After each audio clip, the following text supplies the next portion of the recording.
Happy Friday, Bills Mafia. Welcome to another episode of the Friday Night Forecast. I am your host, Travis Blakesley. And today joining me, we have Herm, do not get married on a Sunday, Buffalonian. What's up, Herm? Hey, Bills Mafia. That is very well. Not during football season. Yeah, Get married on Sunday.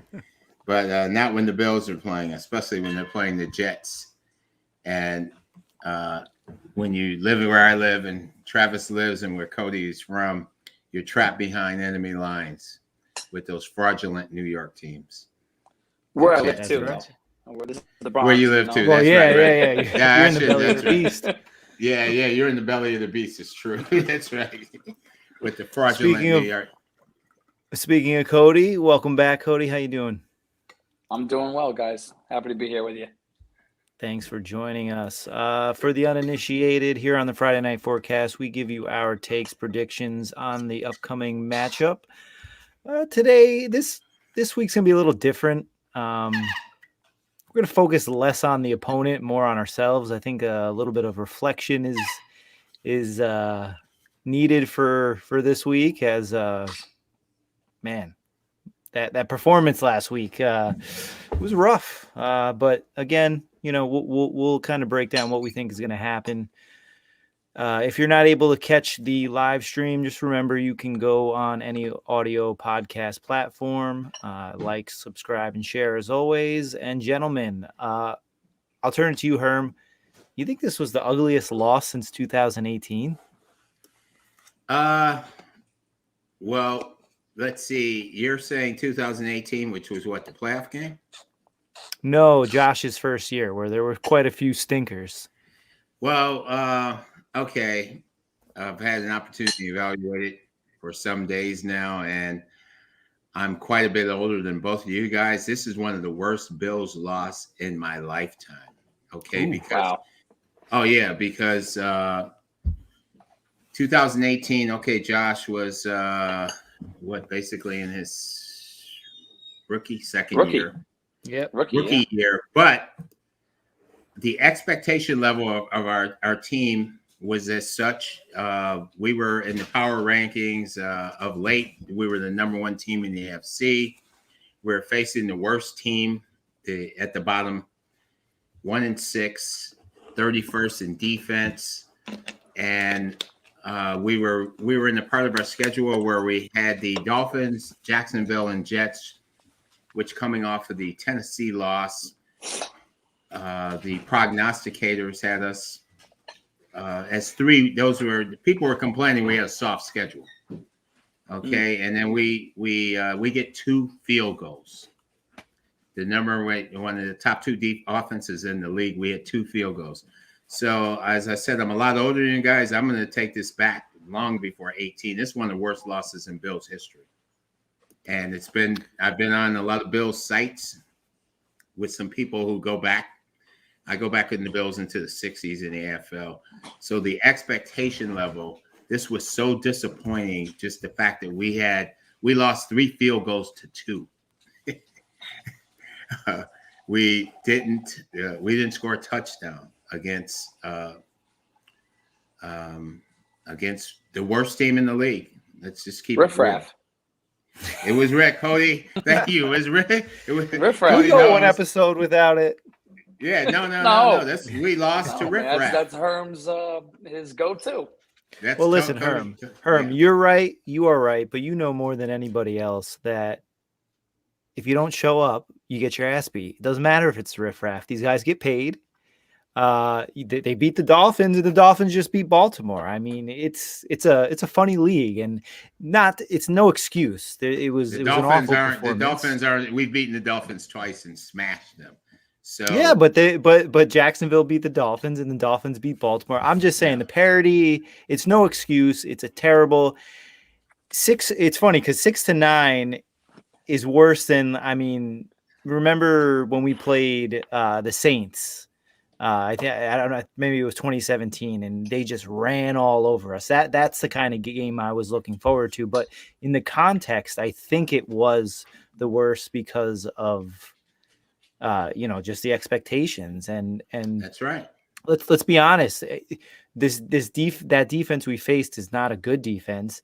And ironically, the whole talking point that anyone could bring up is, oh, Josh Allen versus Josh Allen. And he kicked our ass. He sure did. Kicked our ass. You know, he had a triple crown right there. He got a pick, that's right. a sack, That's right. and a fumble recovery. Yeah. And he should have had a forced fumble. So, Cody, I'll turn it over to you. You know, is there any other loss in your recent memory that you can you know, kind of put it adjacent to? Adjacent to, probably not. I think that you know, if you go back to 2018, we lost, you know, with that Nathan Peterman game, right, where he had 5 picks. Yeah. And you're thinking, well, this is absolutely terrible. This is you can't get any worse here. But there was, like Herm said, there's no expectation, right? Here we're supposed to be king of the hill, and we went up against the guys that are at the bottom of the hill, and we choked. We choked hard, and I mean, there was the worst part about it for me was there was no ability to adapt, right? If you're playing a certain defense, you have to be able to adapt and go, you know, if they're playing that shell defense, be able to hit the underneath stuff. I mean, there was nothing. They never moved on to the next thing. It was terrible to watch. It's the worst thing that I can remember watching in some time. And I think the biggest part of that is being that we're up here right now. We're supposed to be up here. We're supposed to be up here. And we showed up on that second rung of that ladder, and it didn't work out. And it hurt. It hurt all of us. And a week later now we're watching the other Josh Allen talk about what a great game he had against our vaulted Josh Allen. And so I'm with Herm here. This one hurts. This one hurts bad, and it's the worst loss we've had since 2018 for sure. Yeah, it was tough to swallow. It was, you know, if we had our good old friend Doug Marrone, this would be a game that you didn't pet the dog after. You know, it was frustrating because, like you said, there didn't seem to be any. First of all, there was no identity in our offense. I'm just tired of kind of seeing. I don't even know if it's the mentality of like, oh, we're going to run our offense versus just not being able to pick up what the defense is doing. I mean, it was pretty clear that when we lined our guys up and we ran these intermediate and deep passes, the running back was open every single time. There was not a defender within 10 yards of Singletary or Moss until he got injured. I mean, why not keep going back to the well until they decide to change something? Right. It kind of seemed like they mentioned on the broadcast, where you can't really get a lot from the broadcast, but they did mention that prior to, I think they said Friday was their best practice of the year. And, you know, that's a lot of coach speak. That's something that they talk about in the meeting room before they have the broadcast, but it clearly showed because it did not look like a 1-6 team. And we did not look like like Herm said, the top tier AFC, you know, contender. But moving on to what contributed to the factor, you know, contributing factors to the loss, Cody, what do you think was the biggest thing outside of, you know, not being able to adjust on the fly?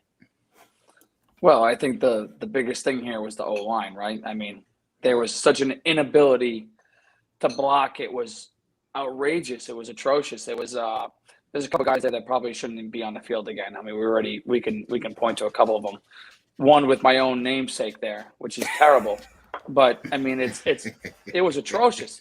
But listen, at the same time, Josh Allen did not have a great game. I think he's fantastic, but like you said, the inability, those running backs, a lot of times, he did not cue off those defenders that were coming after him. If you have a one-on-one and that DN is coming inside and that guy has either got one choice or the other, he's either going to go take that running back outside or he's coming for the quarterback. He's got to hit that at the bottom of his drop. He did not do it. It was, and I don't know if that was just a matter of being flustered because your O-line was that bad where there was just no trust there at all. But it started with the O-line, and then it goes to Josh Allen, and then there's no run game, and it just rinse and recycle, right? It just starts there and it goes back around. And I would even add to it is the wide receivers, there were plays where they're open, but they're not making themselves available as much as they were last year. Well, I agree with you. I also agree. I feel like we kind of go as far as progression wise with Josh Allen and basically this team in general, which I've been saying forever.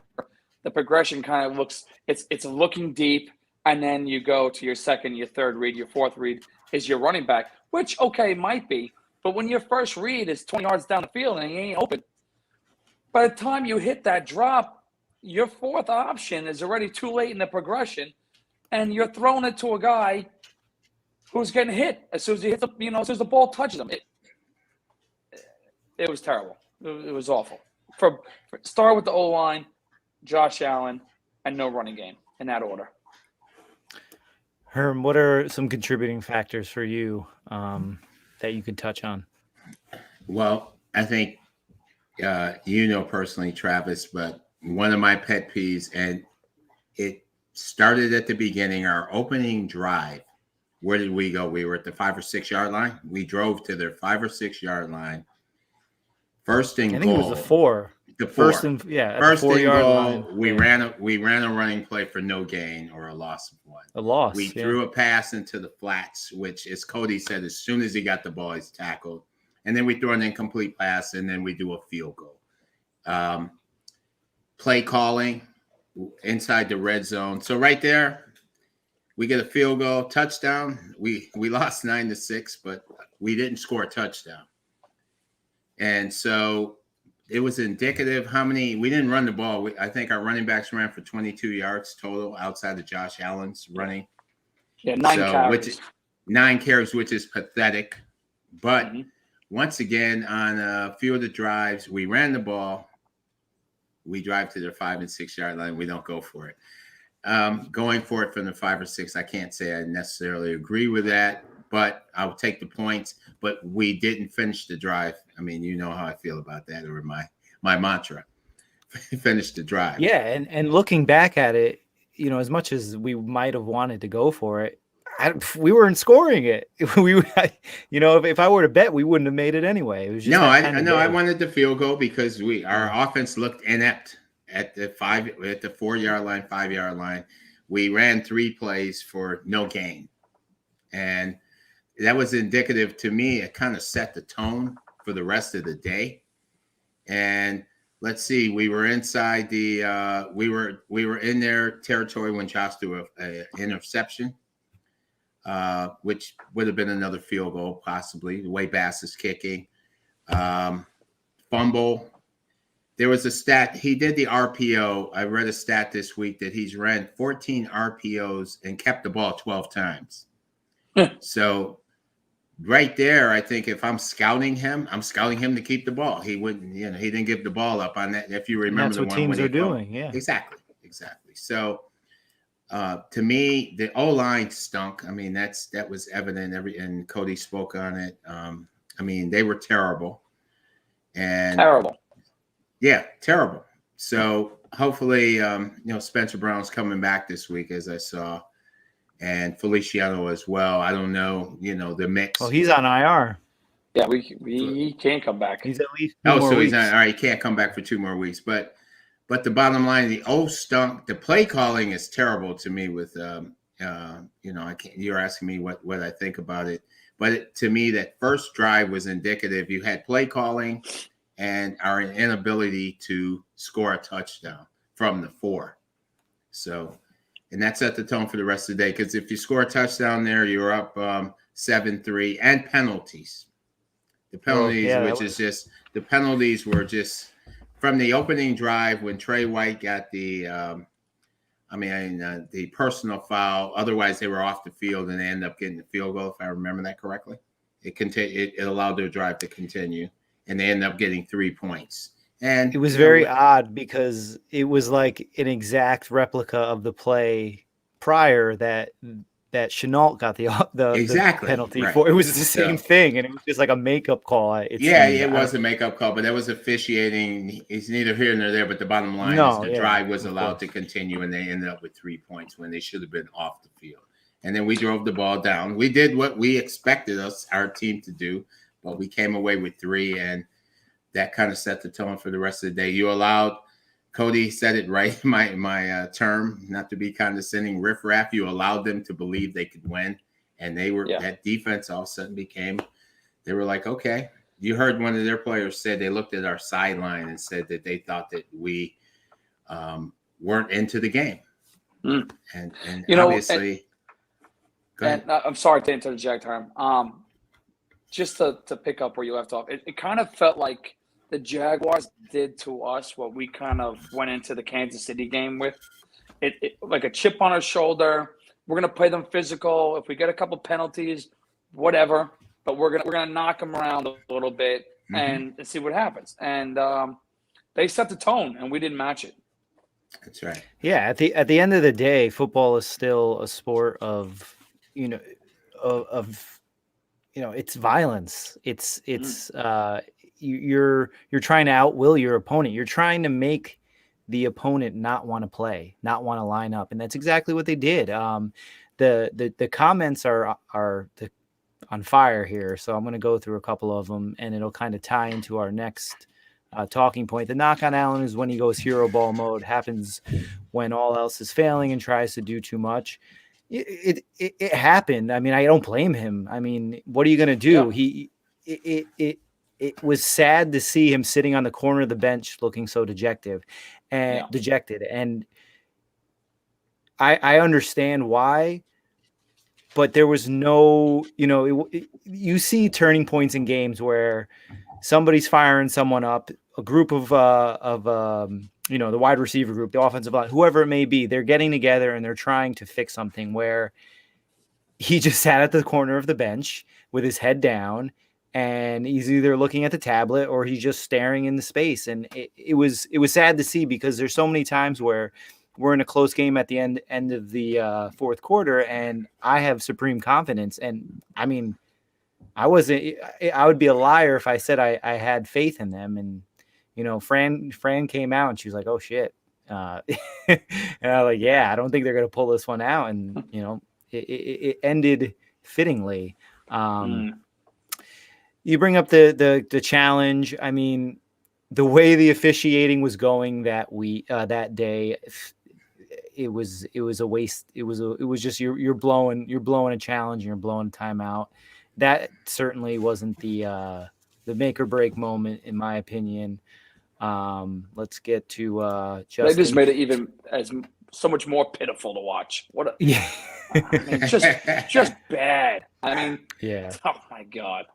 Well, Justin says, bad, Trav. Well, let me say this with McDermott. As I'm watching the game, and I said this to the person, to Nick Travis, who was sitting next to me watching the game. When we had the holding call that we declined, which would have pushed them to third. It was 3rd and 5. We got a 10-yard penalty. We declined, and they made the 55-yard field goal. I told Nick I would take that penalty, which is 3rd and 15, and I challenged Lawrence to get the 3rd and 15. If you don't, it's a 65-yard field goal. You probably punt that ball. If you remember, and you guys remember that circumstance. No, I do. Yeah, I do. Yeah. And I told Nick, who would attest to this, that I would take that penalty. We didn't. And he didn't believe the guy could kick 55 yards. He's not kicking 65 yards, I don't believe. But also, you're giving them another play to make 15 yards. Did Trevor Lawrence make a 15-yard first down in that game? I'm trying to recall. You capitalize and you look smart. You don't. You look like you're the GOAT. Yeah. So it's decisions. It's tough. It's decisions, right? Decisions. Getting to Justin's comment. Every run was a dive up the middle. Why aren't they running misdirection plays, bouncing outside? They don't have the running backs to do that. We don't have the running backs to run that long zone. I mean, we do, but he's inactive. The writing's on the wall with Singletary and Moss. They would look really good in a Browns uniform, I'll tell you that. But unfortunately, our scheme, there's no scheme fit between the two. Outside of Agreed. they're decent, they're good to decent run blockers. So or pass protectors. So we have we can't run outside. So we have the offensive lineman that might be able to do it. You get the pin and pull with our center, but with Morris. But if you don't have the horses to do it, it makes it tough. And if Matt Breida isn't active this week, yeah, regardless of what Zach Moss is health wise, then what are we doing? What's the point of having him? What's the point of rostering? Yeah, I agree with you. Isn't Moss Moss is still in the concussion protocol, right? Yeah. So I mean, even by default, he'll probably be brought up. But even like to your point, Cody, you got to shake it up a bit. Mark, our offense stalled because people know what we are going to do. They were, and this is the one I wanted to get to. They were even timing our snaps. We didn't change it up at all. It is tough to do it on the road because you're going with a silent count, but you could see it. I mean, their blitzers were timing it perfectly, and they were coming in unblocked. And then you got the three stooges blocking, one defensive tackle. You got Williams, Ford, and Morris all blocking the same guy, and it was just it was like watching a snowball go downhill. It really was. It was tough. It was tough to watch. Putrid. Putrid. I guess putrid's a good word. I've been waiting to use it all day.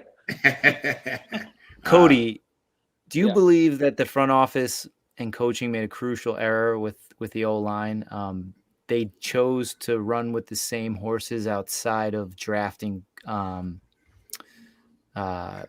what's his name? Spencer Brown. Do you believe that that's and not to go with anybody at the trade deadline? Do you believe that was a fatal error? Yeah, I do. I mean, hindsight is 20/20, right? But right. Sometimes you gamble, and sometimes you win, sometimes you lose. Brandon Beane has won more times than he's lost, but I think he lost this one. I think we all thought that we had better depth than we do. That really showed up this past week. We've talked about it enough. There's just no push. There is no push.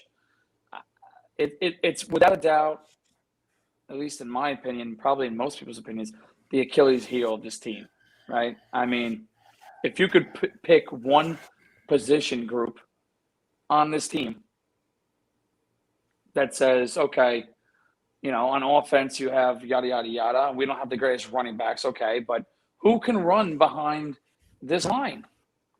Interior I don't know. Offensive line it's worse than below average. Absolutely.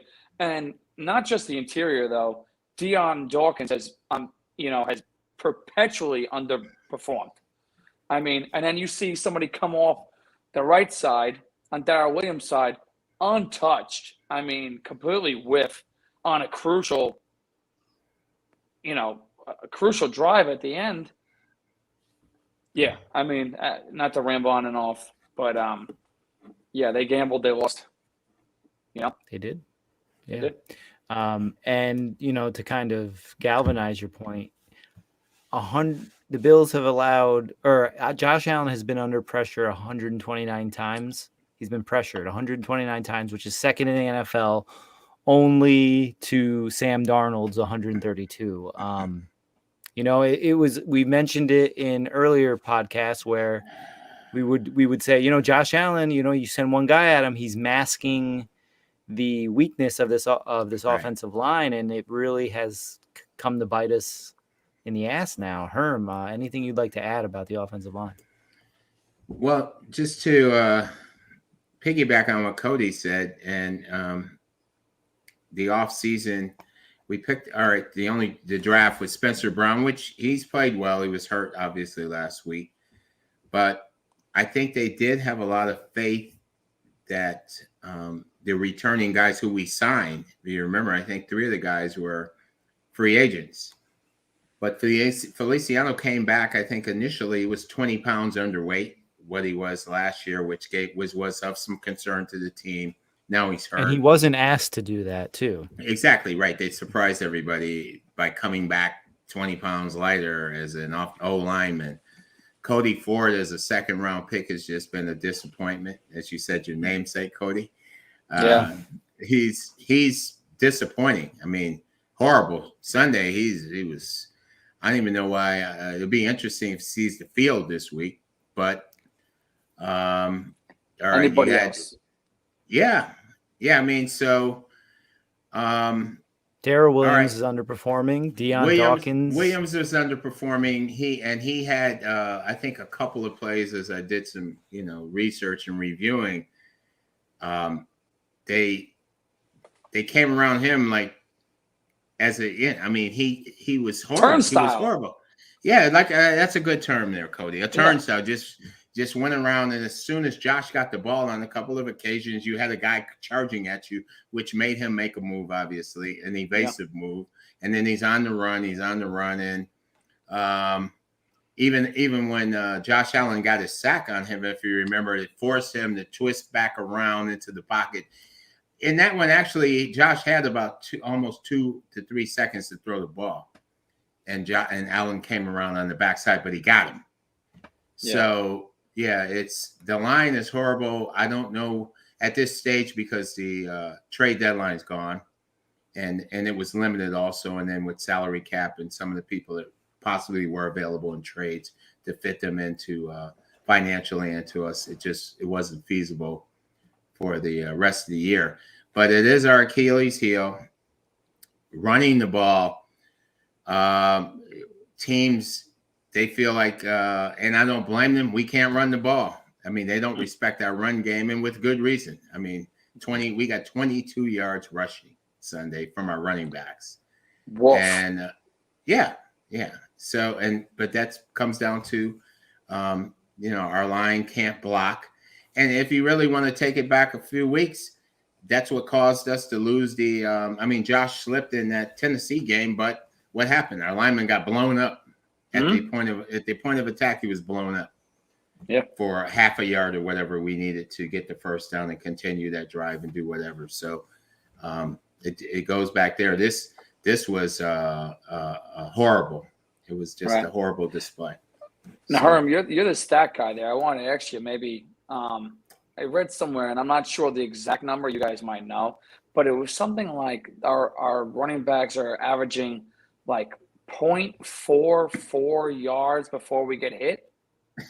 Like not even a half of a yard before they're taking on contact. So people that are throwing our running backs under the bus, who is running that and doing it well? If you're not I was gonna say Travis Henry, oh my God. If you're not Derrick Henry and being able to run through that, I mean. No, I think last week, Travis, you made a comment that our running backs were running into the back of our block. You remember, of our blockers, because the blockers are being at the point of attack. They're being pushed off the ball. And as soon as the running back gets it, you just made a good point there, Cody, that you don't even have an opportunity to make an evasive move or so it's not. I can't blame the running backs because if there's nowhere to go, there's nowhere to go. Someone said earlier about going outside where?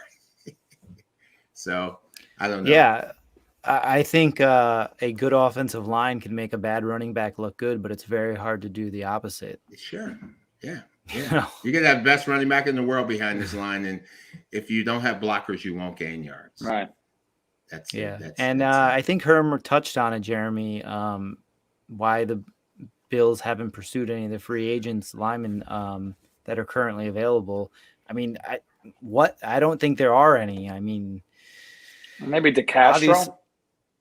Maybe, but you'd have to think that they're desperately flipping the tires. Well, they have to be. If they're not constantly working these guys out, then like I said, as far as Burrito, like what are you doing?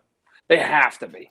Well, they do. You don't hear about it, but there's guys working out every single week. So unfortunately, we made our bed, and we had a second opportunity at the trade deadline, and for whatever reason, we didn't go down that route. And we saw it last year. We had Trent Murphy, who was making like $7 or $8 million, just inactive for half the season, and that was our Achilles heel last year. And it seems like, unfortunately, with the line, we put so much emphasis in both sides of the offensive line, points of attack, being two-dimensional, and it's just, we beat the coaches and the coaches in the front office talk about it, but it seemed to be our Achilles heel. And this year it's the offensive line. Not that last year it was great, but at least we were pass protecting. Trent Murphy was really good in week 17, though. Yeah, well, he is. He's good against the Raven. He's good against the Raven. And when you put him in against the Jets or the Dolphins at the end of the year. Dolphins, yeah. But the thing is, the year before that, he did great against the Jets at week 17 as well. Yeah. You guys ready to move on? Did we exercise the demons? Did we get the bad taste out of our mouths? Anything else you want to add, Cody? You good? No, I don't want to talk about it anymore. No, I'm good. Moving on. Yeah. Moving right along. All right. Now, moving on. The bad taste is in my mouth, and and we're facing a must-win game with the Jets. Well, yeah, I thought last week was must-win too, but I mean, this is the wheels could fall off. The wheels could definitely fall off. Yeah. As always, let's get into the injury report. A surprise one was Tremaine Edmonds being out with a hamstring. Yeah. It's the leader of our defense that could cause mental lapses, play calling. Somebody else is going to be calling the plays. It'd be interesting to see if it's going to be AJ Klein or maybe someone like Matt Milano. Hold on, Betty. The game will be at 1, and I believe it's on CBS. Questionable Zach Moss and concussion. Doubt you see him. Spencer Brown's going to play. Cole Beasley's going to play. Taron Johnson, who was in concussion protocol, and Dawson Knox, which is huge. Maybe that's the one guy we didn't talk about, but ever since he left the game against Tennessee, the offense has struggled outside of that week 1 performance. Now, I saw this funny. I saw this funny stat with the Jets. I know, right? Things have changed. $40 million worth of player salaries on the Jets will not be playing this week due to injury or, being held out. So they got a lot of guys making a lot of money who are not going to be playing. Obviously, first round pick quarterback is going to account for a lot of that, and Marcus May. But I thought that was a funny little stat. But as far as doubtful, they have offensive lineman Chuma Adoga, and obviously Zach Wilson. Questionable, Tevin Coleman, wide receiver Corey Davis, which is something that we'll definitely need to keep an eye on. Shaq Lawson might miss his revenge game against his the old Bills. Bill, yeah. And Elijah Vera Tucker has a toe injury. So I don't think the injury should play a huge role. Neither should the weather. It's going to be mid 40s and sunny. So that should be in our favor. We really touched on how the Bills are currently, and this is where we normally go on the opponents. I don't really care what's going on with a gut check and a barometer for the Bills as a team. Again, I don't think the opponent matters much.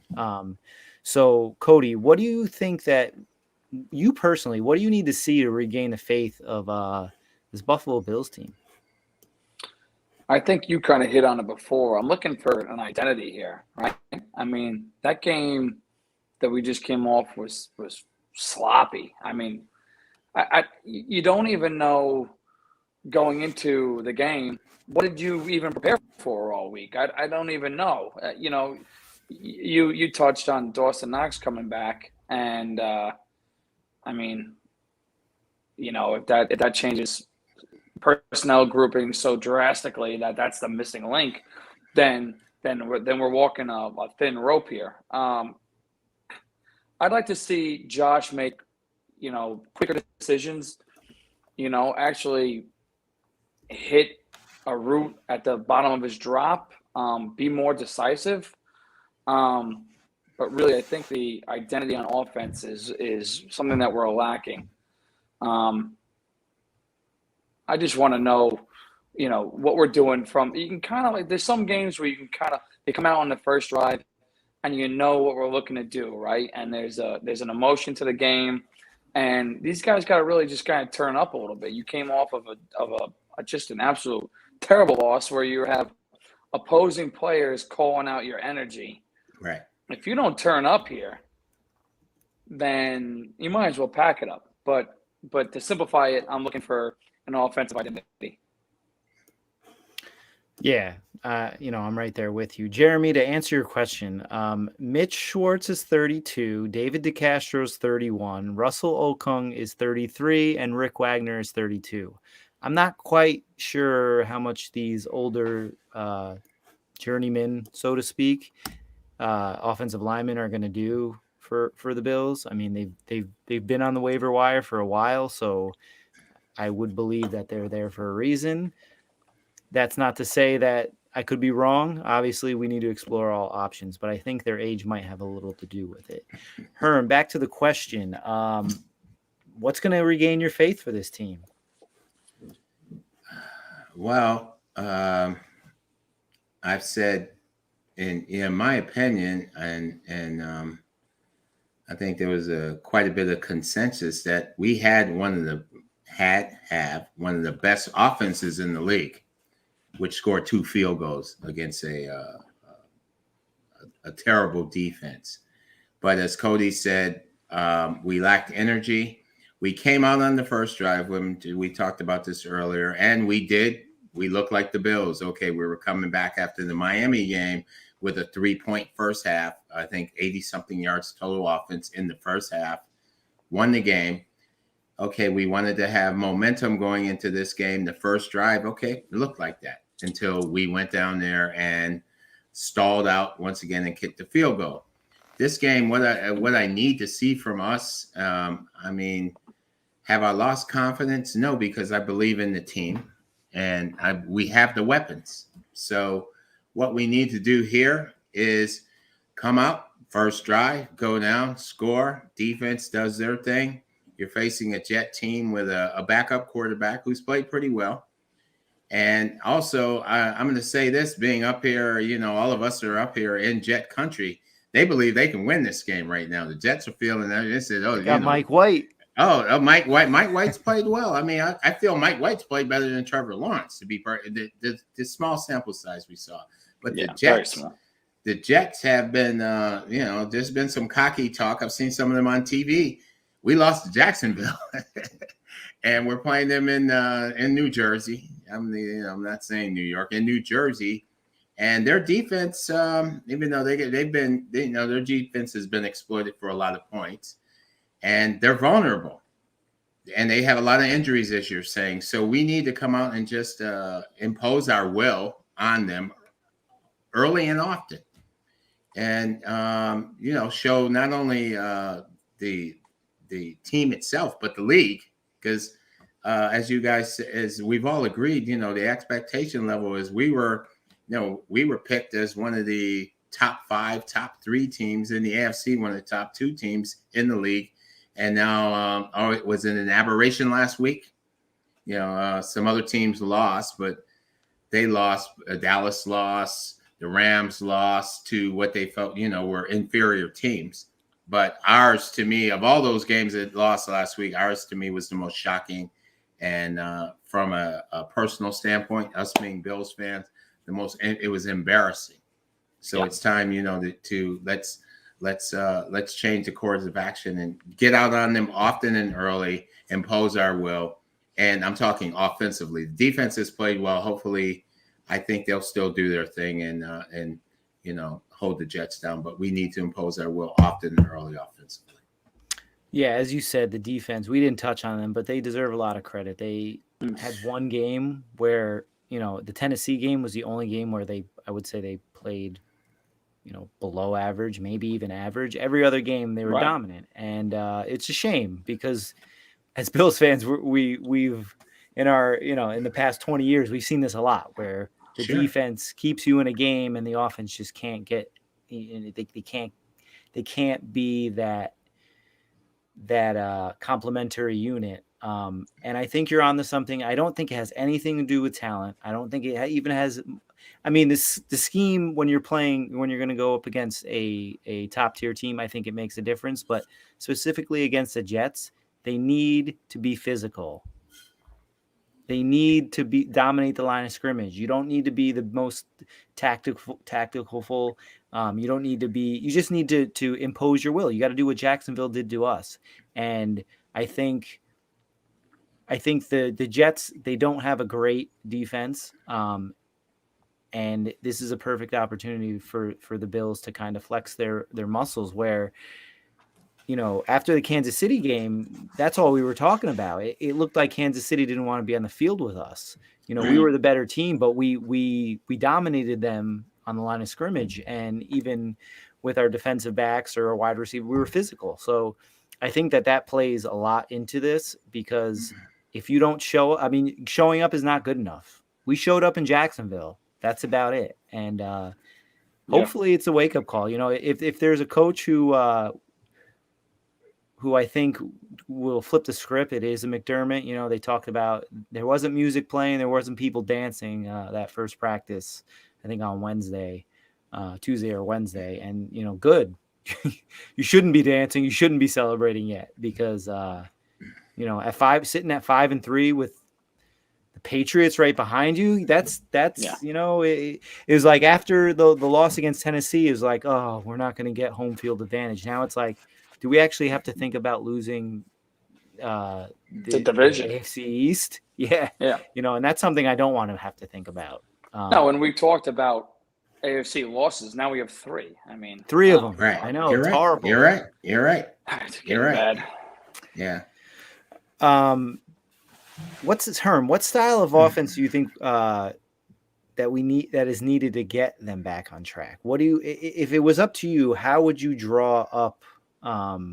Because obviously, I think you're going to see with Robert Salah, you're going to see a lot of cover 3. You might even see a lot of cover 2 because that seems like what has been working against the Bills. Because, like you mentioned, we just can't. We won't stop with this intermediate to deep passing attack. What if it was up to you? What would you do to attack the Jets defense? Well, I think Cody had a great point earlier. Josh, early, get rid of the ball early. I mean, take what they give you. All right. We're running the ball on first down. I mean, and I don't have percentages.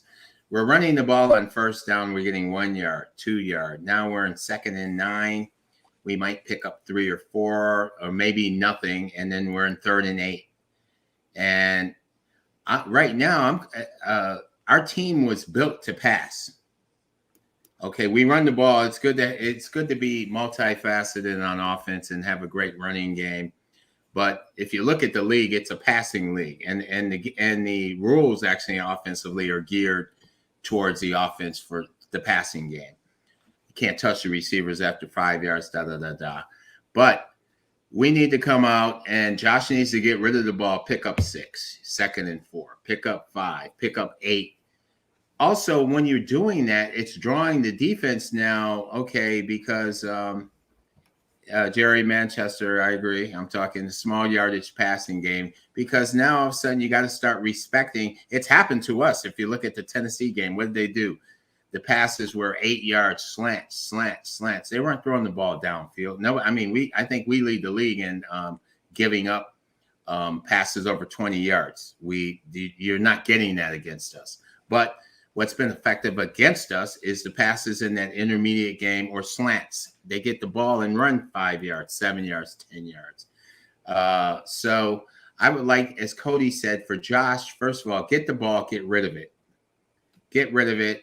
If they're blitzing, you have, like you earlier said that, Travis, our running backs have this, whoever's going to be playing Sunday, they've had opportunities if they catch the ball to gain some yards on the outside.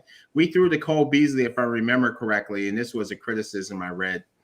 If you guys remember, how many times did we throw to Cole Beasley in the flats where he just got tackled?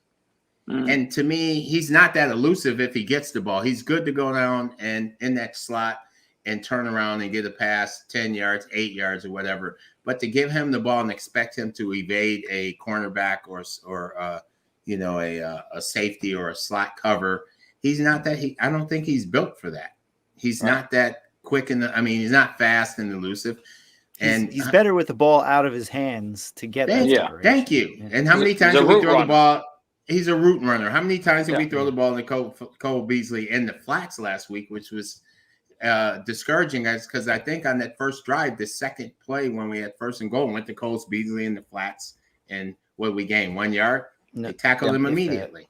So anyway, that's my perspective on that. Yeah, Cody, can we get a hitch? When was the last time we seen a hitch route? When was the last time we saw just a 3-step drop and a hit? Thank you. Top of a rope. You're right. I mean, this is and the Herman. I brought it up before, and Herman just went onto it there. Everything is going from deep to shallow. Can we ever go shallow to deep? And if the home run's there, then do you take it? Because and you set up the home run by doing that. Right. Which you set up a double move. And it's another thing. We're built to pass, which is absolutely correct. But at some point, we had 9 rushes, right? I feel like we have to run the ball more, even if it's for 1 yard or no gain. Make somebody respect something, because right now we get 0 respect there, 0. And people are just playing that shell, which is what people have done at Kansas City, which is what we did at Kansas City, and it just doesn't work out. So we need to shorten up drops, and I think what you'll see, and I think they'll rein in Josh this week a little bit, is as far as going back to the basics almost, and that's basically take the snap, 3-step drop, and hit, and make the Jets defenders come up and take that seriously, run the football, and then as the game goes on, be able to hit those posts and what you want to Diggs, Right. You nailed it, because I was at a few training camps, and I can't tell you how, like, the entirety of the blue on white, or the return of whatever that is when they scrimmage, it was a short passing game up and down the field. The ball I was watching them for like 30 minutes before the ball hit the ground, and it was a drop. Yeah.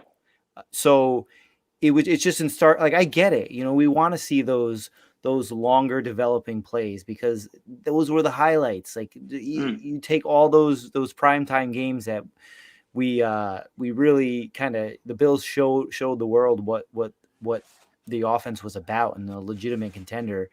And we want to see that, obviously, but I think you're totally right, where if you do those 3-step drops, if you're hitting the hitch routes, you're hitting the slants, the short outs, the comeback routes, the flares. I mean, we've seen a little bit of the flares with the running backs, but if you do that, you're going to loosen up that defense. You're going to have them creep up. Then you can beat them over the top. And then even, one step further, I think by doing those two things, you by default are going to open up the run game. So that's right. I think you're on to something, Cody, where we're looking at the third level and then making our, like, I get it. If you have a deep pass and it's not there, you got to look for your emergent your valve. But I think fundamentally they need to change it. I think we will. I think this kind of put Dayball on notice, and he's got some work to do for sure.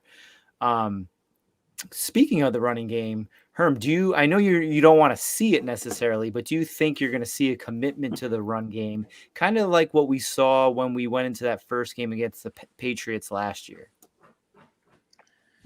Well, I mean, as Cody just said, to piggyback on that, it's hard to be one-dimensional. because it's so much easier to defense a team that's one dimensional. I just made the comment earlier. We were built to pass, but you have to run the ball at some point in time. And some teams will use the pass to open up the run game. So making a commitment, okay, are we going to come out, run the ball, and gain? All right, if we come out our first 3 series and, okay, we get 1 yard, we get a first down on the pass, we run the ball again. You don't want to be, to me, the predictability is what really has hurt our run game as well. It's almost like, I mean, we can pick. I've sat there and watched and said, we're going to run the ball. And you've heard some of the other teams say, too, that I think in the Jacksonville game, some of their players are saying our offense was extremely predictable. And we only ran the ball 9 times. But when we did run it, I think we ran the ball. We would pass on first, we ran on second. Or we'd run on first, pass on second. And then Josh tried an ill-fated RPO on 3rd down. I think it was 3rd and 2 when he fumbled. And so that's part of the run game, too, is you can't be – I mean, the predictability. I don't know. When's the last time I saw a draw play? Because he fakes it all the time. How many times have we seen fake draws and then, we throw the ball? But draw play is an effective play, especially when the pass rush is ferocious, as we've seen. Jacksonville's pass rush, they were teeing off. They weren't worried. They weren't worried about a run. And he could fake. He'd stick his hand in the running back's stomach and go back to pass. And then by the time he did that, somebody was on him. So the commitment to run, I agree with you. We can't be one-dimensional, but to me, the biggest factor in the run game is where we've become so predictable, and that's Dayball's play calling. So how do we get around that? He's getting paid the big bucks, so are we spectators? If I can interject here too, we brought up Dayball before. The one thing that I would say, and Herm even said it right there, the RPOs. We have an offensive line right now that really can't do a damn thing, right? Or seemingly can't. If we're doing RPOs all the time, I feel like these guys are kind of stuck in no man's land. Like, are we running? Are we passing? Does this guy have it? Does that guy have it? Maybe we simplify it this week a little bit and play a little hard-nosed football. I'm not saying run the football. That's not our identity. But let's just dumb it down a little bit, right? Hand the ball off. Thank you. Yeah, let these guys know, okay, this is a running play. Let's go run block and try to hit somebody at the point of attack and be physical, right? That's just a thought. Scale down on the RPOs. Yeah, because the secret's out. It's like you said, 12 out of 14. Allen's going to keep it. That's right.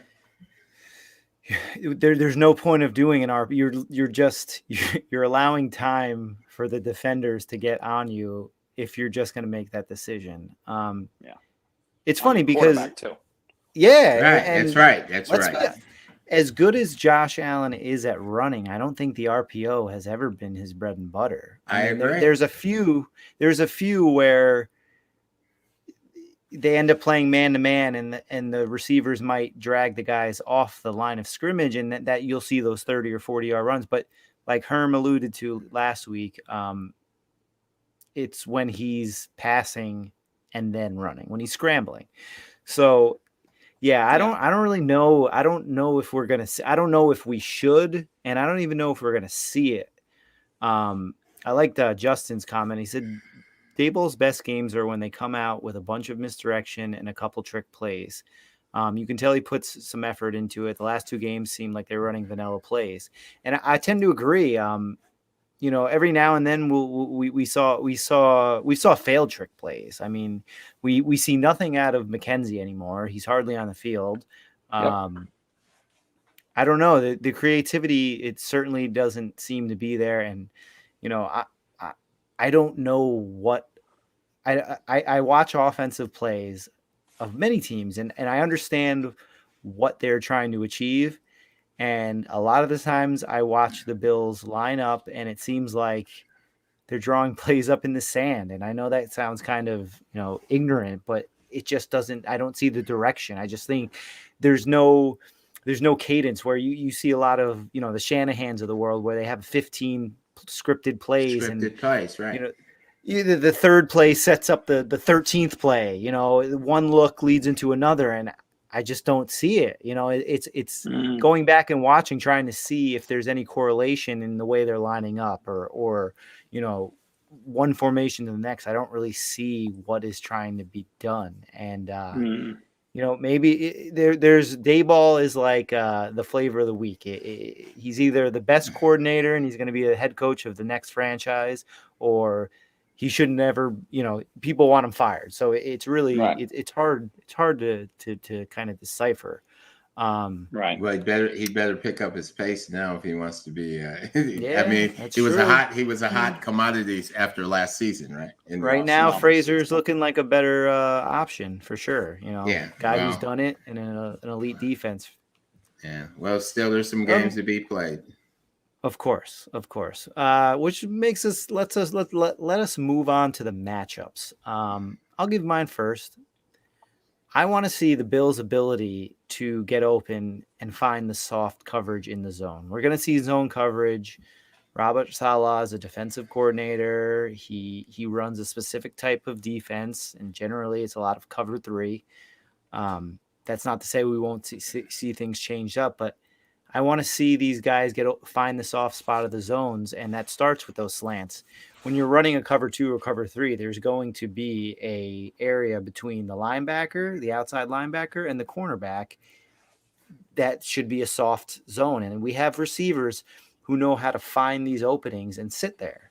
And again, we see too many times where last year the biggest criticism was the Bills had a lot of yards, but they didn't have a lot of yards after catch. But they were very successful at it. I think we're trying to will the yak into existence, and it's really hurting our offense. You see Josh holding the ball longer, find the soft zone, get the ball to them, move the chains, let's get this train back on the tracks. Herm, give me a matchup that you're looking forward to. Well, the one I've thought about the most is our defense and shutting down Mike White. Mike White, I watched last week was the first time I watched the entire Jet game because they had the what was it, the Thursday night game? Was that the third? Yeah, their last game was the Thursday night, right? So I watched the whole game, and I mean he got hurt early. I saw the highlights from his game when he threw for 400 yards. He didn't look bad. He didn't throw the ball downfield much. That was another case of I'll hit you at 10 yards, you'll run 25. I'll hit you at 5 and gain another 10. And then the Thursday night, pardon me? It's what he's going to do on Sunday. They better be ready. Yeah, and then the Thursday night game, he did throw a nice ball over 20 yards for a touchdown. He looked pretty comfortable. So I think our defensive line now, we didn't, even in the Jacksonville game, I'm going to say this. I felt we should have blitzed Trevor Lawrence a little bit more. When we did, he was ineffective, and we let him sit there a couple of times and make some throws. I mean, he's, I watched him a lot at Clemson, and he's the #1 draft pick and the golden boy, but he was a rookie. So Mike White, even though it's in his 4th year, is basically a rookie as well in terms of playing. So our defense, I believe we can turn the ball. We can get some turnovers or make him uncomfortable. I like our defensive line. Epineza, he looked pretty good last game. Russo, let's get our young boys out there and let's go out there and create some havoc on him, put some pressure on him, and let's see how. All right, now you're in the NFL. You're starting your 3rd game here, and they're talking about you replacing the #2 pick in the draft. Let's shut that down Sunday. Cody, what matchup are you looking forward to most? Yeah, I like what Herman said, but I don't think this is going to come down to our D playing their offense. I feel like Trav said earlier, they've showed up game in, game out. The Tennessee game, the second half may have been the only time where we kind of felt like, oh, this isn't, the defense that we're used to. Not being cheeky, but it's almost like for me, it's kind of Josh Allen versus himself. I kind of think he went off the hinges last week. And if you can step up and do what you're supposed to do here, and like I touched on that earlier, when you hit the bottom of your drop, let the ball go. Stop thinking. Hit guys at the top of their routes and get those hidden yards that we left all over the field versus Jacksonville. If I had to do an offense versus defense going, you don't need to, but if you want to.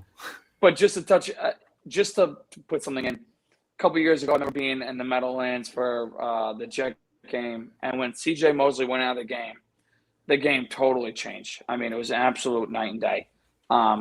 He's their biggest X factor on that team. So, however you nullify him is going to be huge. Yeah, I like that. You're right, especially with Marcus May out. He's definitely – I know he hasn't been having the most impactful year, but he's still a great player, in my opinion. And you're right. Once he left, it was like game on. That's when we made our hay. Moving on to the stat of the game, I'm going to say that the defense allows less than 17 points. I think we've been right on all along. I know the Jets played the Bengals very well. And then, the Thursday night game, you lose White early, and you got who Josh Johnson right? Was that played the guy pretty good?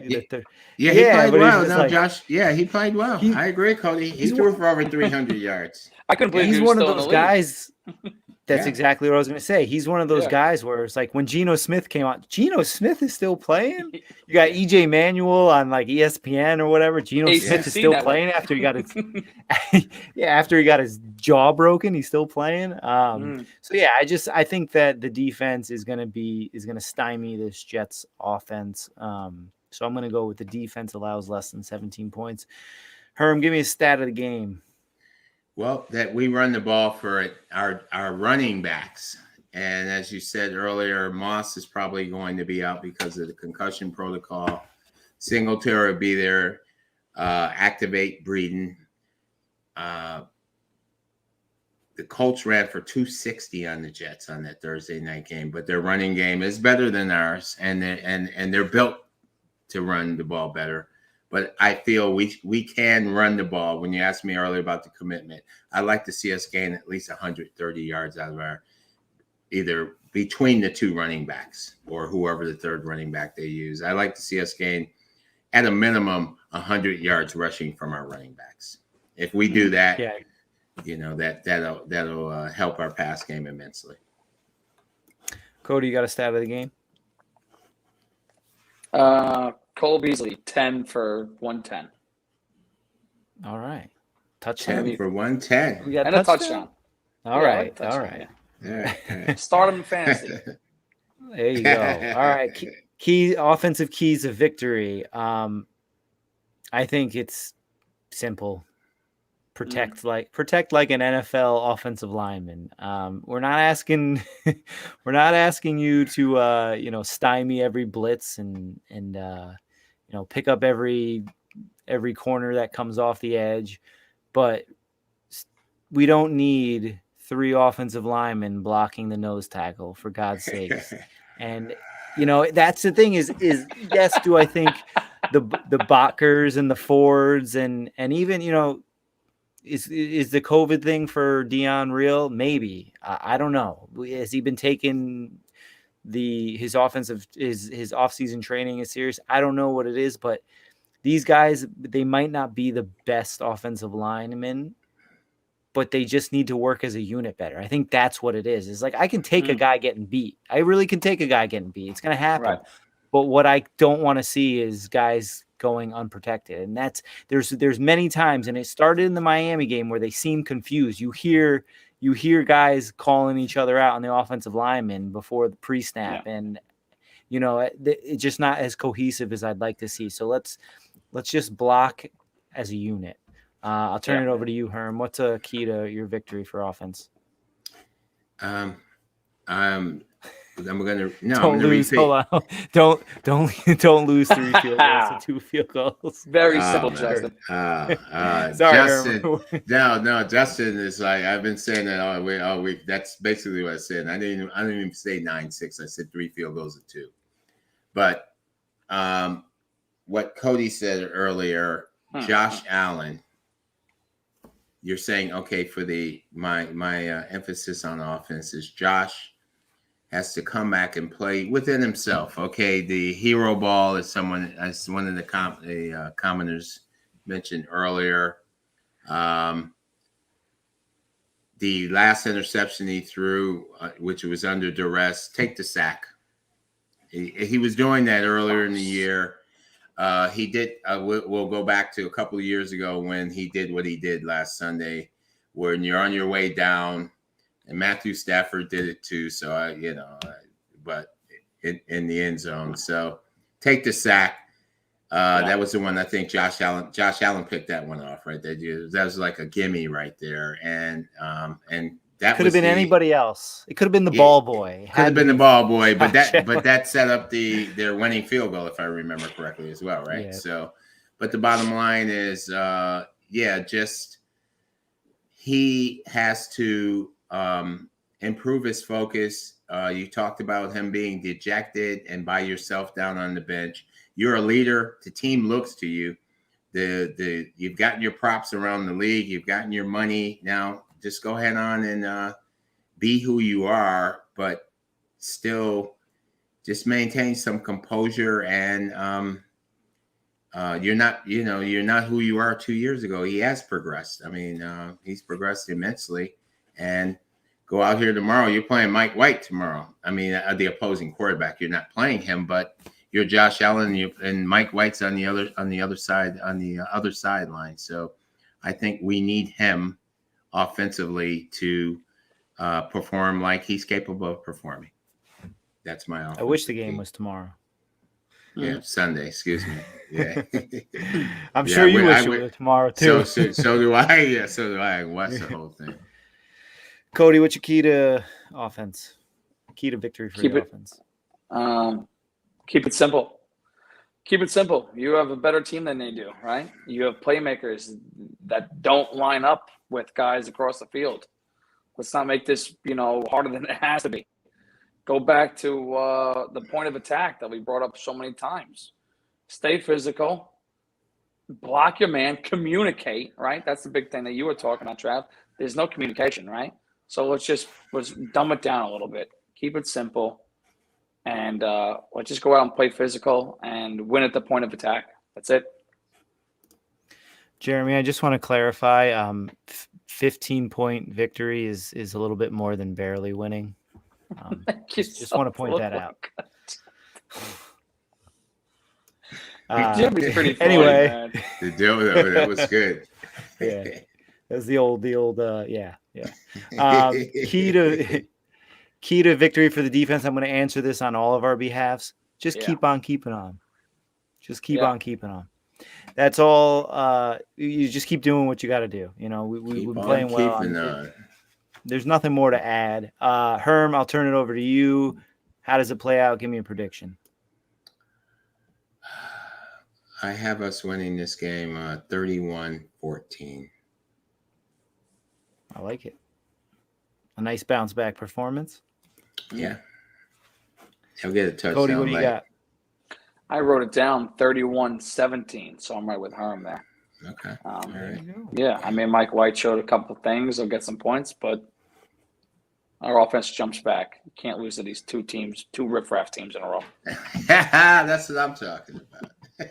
Yeah, this is supposed to be the easiest stretch of our schedule. It is. I'm going to go 27-16. The last week's game, took a little bit out of my ego. I've been predicting those high scores and those wide margins, and I just felt the need to bring it down just a little bit. But I'll be happy with a 27-16 victory. So you're tempering your enthusiasm just a little bit. Yeah, I don't know, man. my mom always told me if you have no expectations, you can't be disappointed. So I don't know if that's a good thing or not. Low expectations. Well, listen, yeah, really, right? I don't like being just like I'll take a loss, but when we got something like that, I don't even that ruins Sunday, Monday, Tuesday. It ruined my For whole all week. of us, we're all in the same boat. Which brings us to our favorite part. We got the 5-day forecast. I am sorry because mine was I did an offer, the first offer of the year. Herm, you did pretty well. I think you were 4 for 5. Let me just double check this. So that means I That's took the 80. lead then, huh? Oh yeah, you're in the lead now. I didn't tally up the total because I'm not quite ready to look at that, but you are in the lead. So I think the only one I lost was Josh throwing the 300. The 3 touchdowns. Yeah. All right. Well, obviously, since we didn't score a touchdown. Yeah, right. Yeah. We'll save that for later. But Herm, the Bills lose the turnover differential Sunday.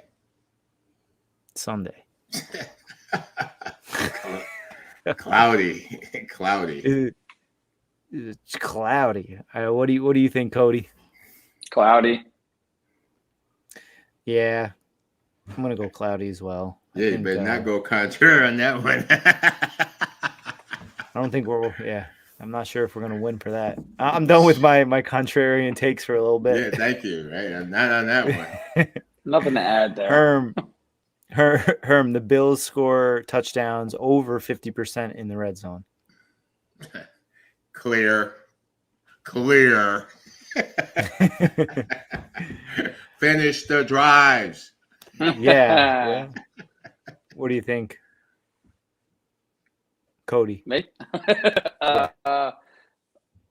Cloudy. Cloudy. I'm gonna go. They 3 for 7. 3 for 7. I'm gonna. What did I say? Yeah, 3 for 7. I said 31-17. Yeah, 3 for 7. Listen, you can score from outside the red zone. I mean, I know. Yeah, I'm going to 3 for 7. Wait. Yeah, mark that down. Next time I'm with you guys, we'll revisit it. So wait, we're gonna be in the red zone 7 times. Oh yeah, we're gonna march down the field, but Boy, you'll hear from me next week if we go 3 for 7. Hey, it doesn't mean I'm gonna get 4 touchdowns. You'll get 3 inside the red zone, 1 outside, and a field goal from best. I'm gonna go cloudy because I think it will be 50%. Damn.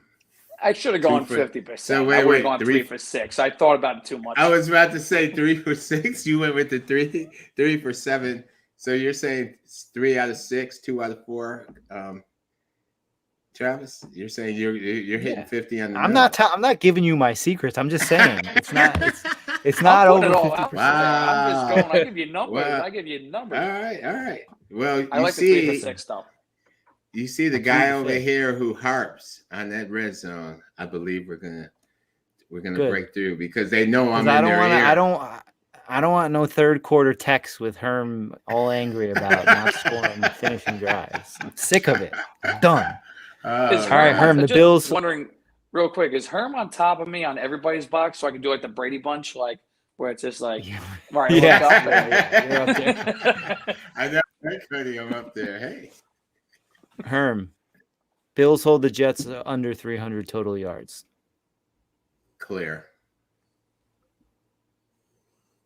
What do you think, Cody? Yeah, clear. I agree. Right. There'll be somewhere around 270. All right, I'll go clear. Oh, man, I thought you was going to go contrary. No, it was no, we got 300. Thanks for stopping by, Justin. Appreciate all the comments. Have a good one. Yeah, Justin. Thank you, buddy. Herm, Allen sacked 2 or more times.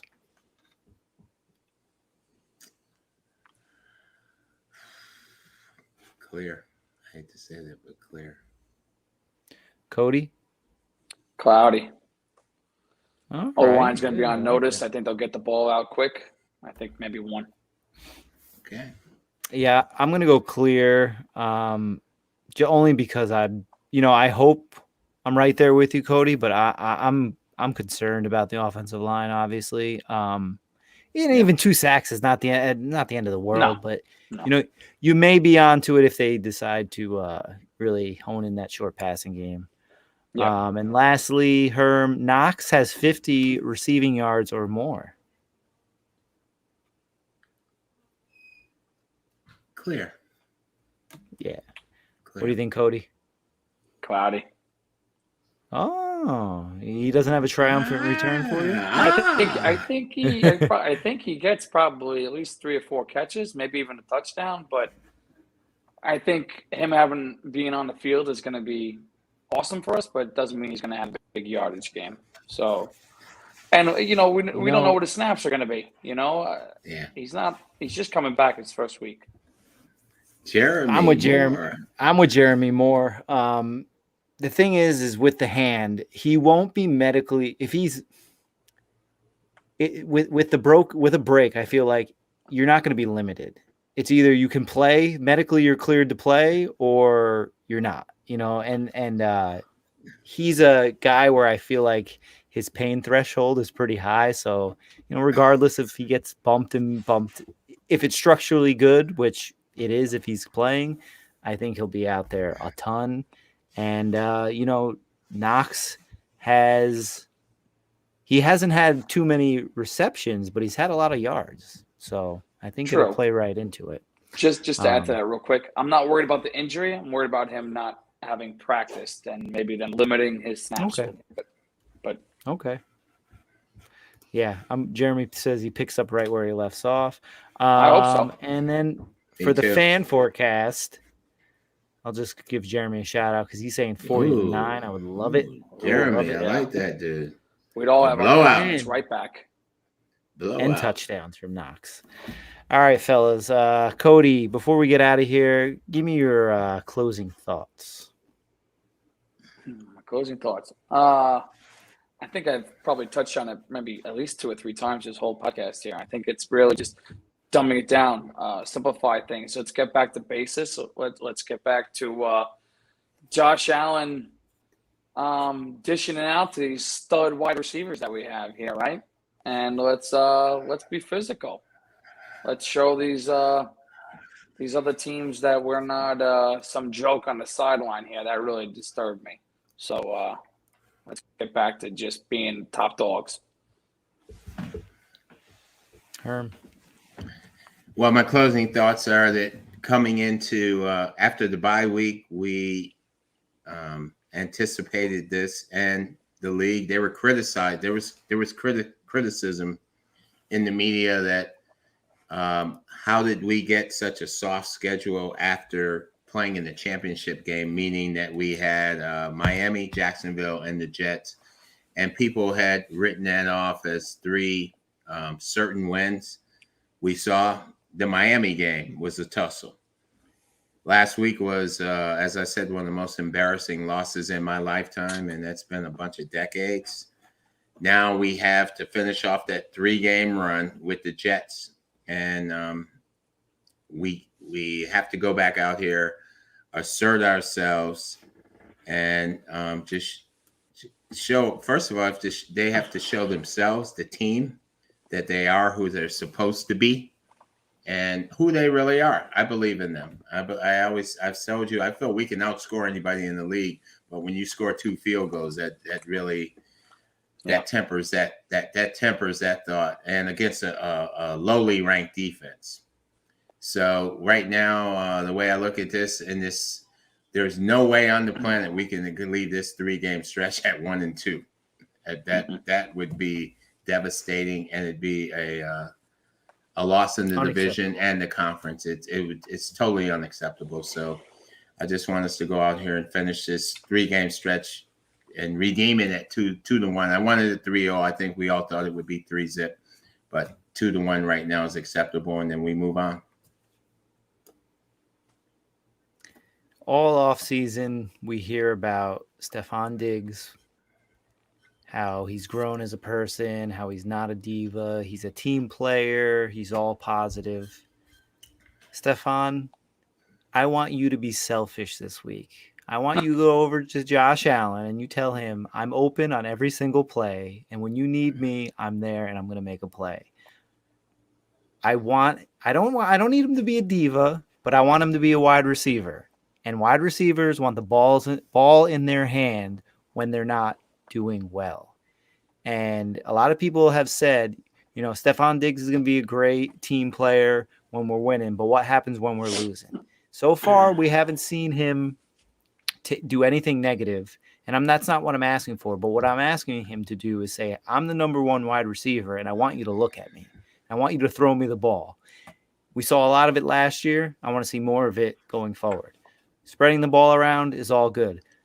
Get those slants, get those hitches. There's many times where you saw the stat line at the end of a game and you say, how the hell did Stefon Diggs have 140 yards on 11 receptions? Continue to do it. I don't need to see the big play every week, but I want you to feed him the ball. There's a reason why he had the most yards. There's a reason why he had the most receptions last year. And I think we need to start doing it more. It's great. It's great to have other weapons, but in times of need like this, I like that wide receiver screen last week. That was one of our best offensive plays. And if it wasn't for a shoestring tackle, I mean, he could have got much more. So feed Stefan. He's a number one wide receiver. He's making good money. Let him earn it. He's not out there to just be Josh Allen's best friend. He's there to help the Bills win. And with that, I'd like to thank Cody for joining us again and all of you guys out there. All right, Cody. Have an excellent night. And now you're blowing me now. Hey. That's right. That's right. As always, go Bills. Go Bills. Go Bills.